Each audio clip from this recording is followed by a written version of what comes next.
Inilunsad ng Land Transportation Office ang kauna-unahang Mobile Motor Vehicle Inspection Facility sa bansa.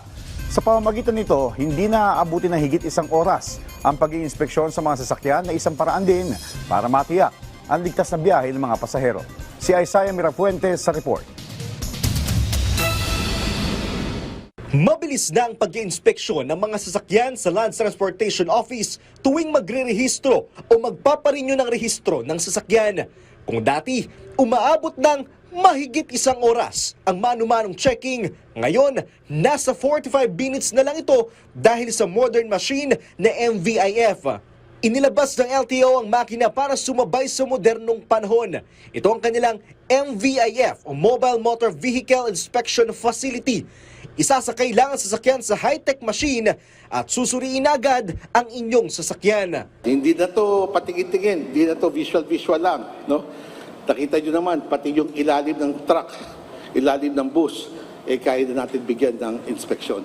Itong makinari na ito ay mobile machine o pwede ilipat-lipat sa ibang lugar. Pwedeng dalhin ang machine sa mga terminal ng bus para mas pulido ang pagsusuri, ima-manual check pa rin nila ang sasakyan. Sa ngayon, prioridad ng LTO ang mga heavy vehicle na mas madalas sangkot sa matinding aksidente. Sa kasalukuyan, wala pang dagdag na bayad ang paggamit ng MVIF. Sa ngayon, wala pong bayad. Libre po yan, no? Pag-aaralan namin, isasangguni namin kay Secretary Vince, no? Kung papabayaran natin yung ating mga operator ng mga bus at truck, no?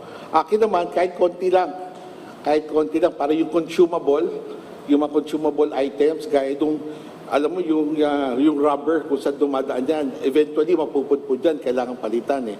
Siguro we will cost that out kung magkano lang ang kailangan namin. Magiging mahigpit naman sa bagong inspeksyon. Kapag bumagsak sa test, ay hindi na agad papayagang irehistro ang sasakyan.